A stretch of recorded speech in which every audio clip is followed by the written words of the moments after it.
welcome back. So as you see, I've got this all ripped apart. I got the steering servo out, I got the bracket out. It was having a real bad steering issue, and I thought it was the servo. It turned out it wasn't the servo. It was still the pillow ball area. The biggest issue I had was when it was sitting flat on the ground, and the arms were up. These were a little looser, still tight, but then when it would droop, they were binding up both right and left. As you see, I've got all the pillow balls out. I basically disconnected the linkage and made sure that everything was working properly, and the problem I had was right here. The first issue I had was the droop screws. Even though I installed them, they were still drooping too far for some reason. The next problem I had is these three washers that were up here. There are, I think it's three. Yeah, it's three washers. There was no washers in here, so the pillow ball was bolted directly here, which caused a bad angle on them, and they were binding. Once I put the washers on both sides, it freed up these arms, and everything seemed to be working pretty good. So this is where I'm at now. I've been on this steering for a little while after I finished up the diffs. So now I'm going to install the pillow ball stuff, and everything should be good. I'm assuming that this steering servo is going to be okay, because it was turning, it was just slow. Now if I set the other thing I did was the spring tensions were all the way down, pushing these arms down, which were also binding these. So I took some of the spring tension out of it and made sure that everything was not binding.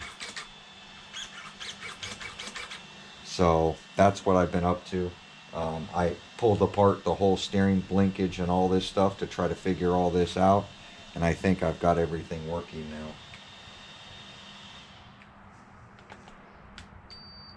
I've been on this for a little while, because I've been trying to get out and run this thing. So that's going to be the next video.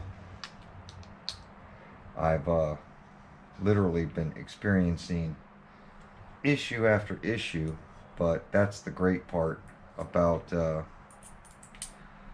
RC, is learning all the different way all the components work. So when you get a used RC, it's just one of those things that you have to do. You end up going through everything, just to make sure everything is working properly.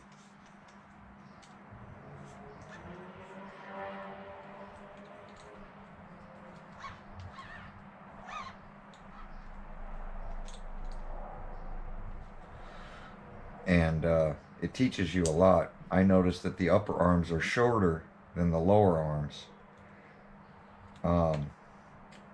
I've had a lot of learning experience on this RC. Now I've worked and I've rebuilt a lot of limitlesses and infractions and that kind of stuff, but I've never really had to mess with any of my bashers except for breakages, so I've never really had to tear them all apart to figure out what was going on.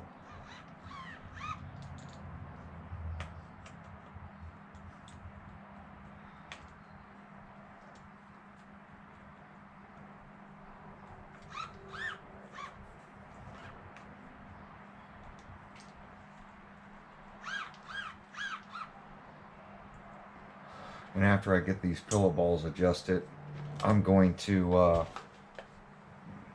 turn it on and check it again with the wheels off, and then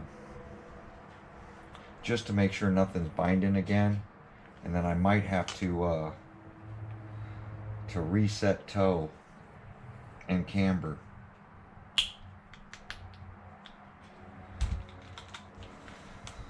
So something definitely unique.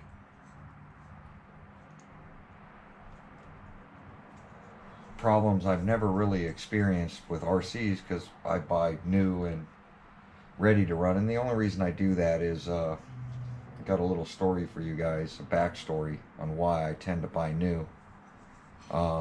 Is because I bought a backslash a long time ago. It was something that I wanted to build, and so I drove a couple hours away, met this guy on OfferUp, went out, ran the buggy. It seemed to be okay. Saved you know, about $100 on the RC, $150. So I thought I was getting a great deal. And when I got home and I started building that RC, or going through it, I realized that a lot of stuff was wore out. Control arms were wore out. Things that would normally not be bad were just bad. Because the guy basically used to race it. And I ended up putting in more money than when I bought a new RC.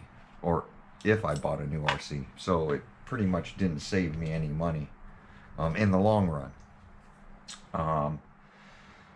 Now I started this build because I really wanted a v1-2, and I know a lot more than I knew back then. And the guy I bought it from, I know he knows what he's doing, and he would never, you know, sell me something bad or do anything on purpose. So and it's a good life lesson for my son, because he now has the opportunity to build it. So it seems really fast. The next thing I'm going to do is throw on the wheels and tires, put it on the ground, and make sure it still turns, because standing still is what I'm looking at. Now, I did see some people talk about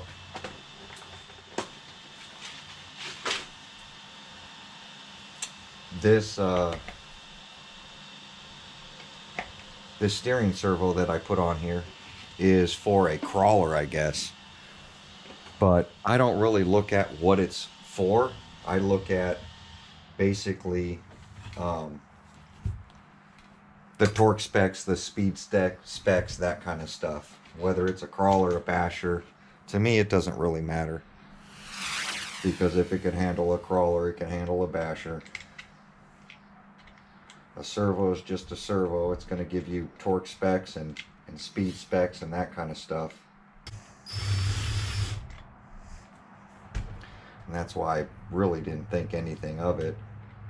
Especially putting in that cheap servo, that Servox servo I had. What is going on here?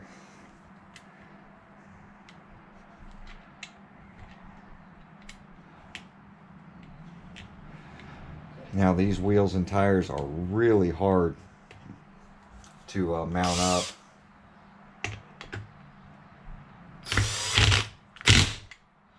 Just because of the deep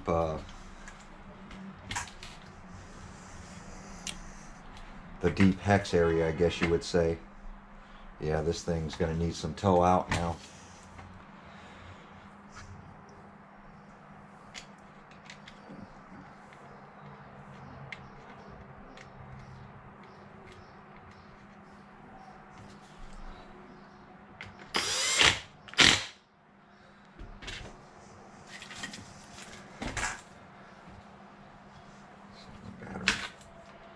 Back in here. This is just a 4S little battery just for testing.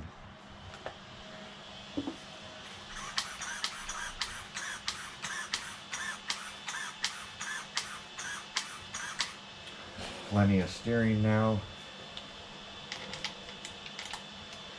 I need to make sure that I'm tight. I think the bottom screws are loose.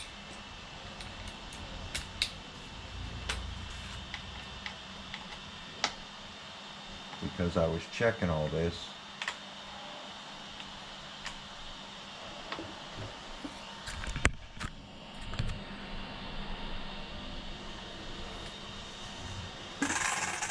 So I loosened up all the hardware going to the steering to see where I had the binding.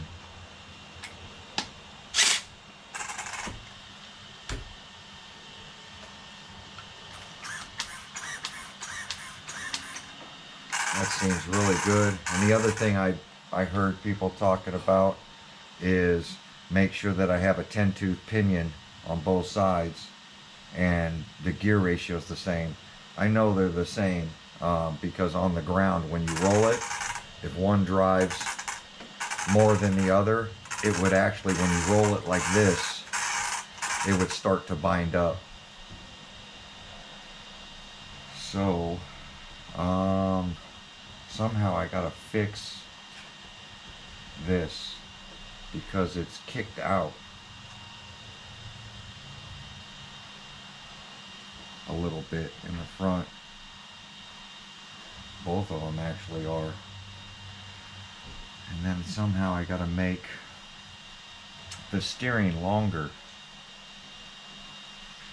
So I'm gonna work on that, get my alignment set, and then I'll see you guys outside. We'll be right back. All right, back again, out here for our first test rip. Steering seems real good right now. So hopefully the diffs are good. It's a little windy today.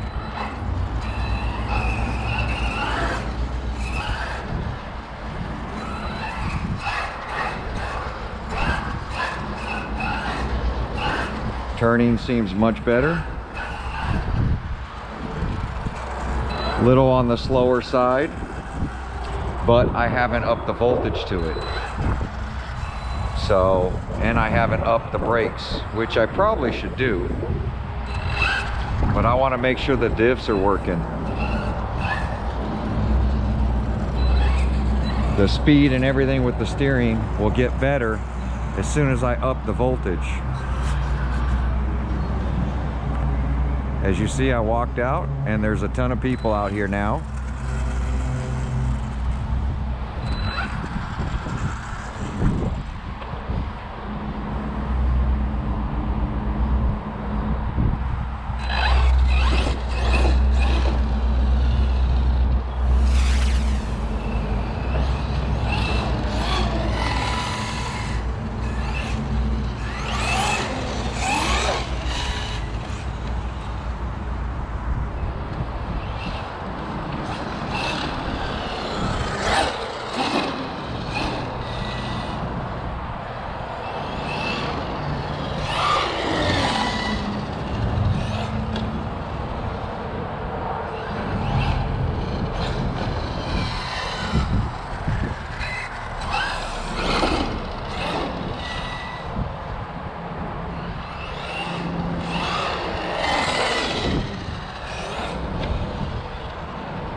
right, steering seems really good. I'm gonna make some changes to the ESC and check over all the nuts and bolts, make sure everything's tight, and then we're gonna get out and rip this thing.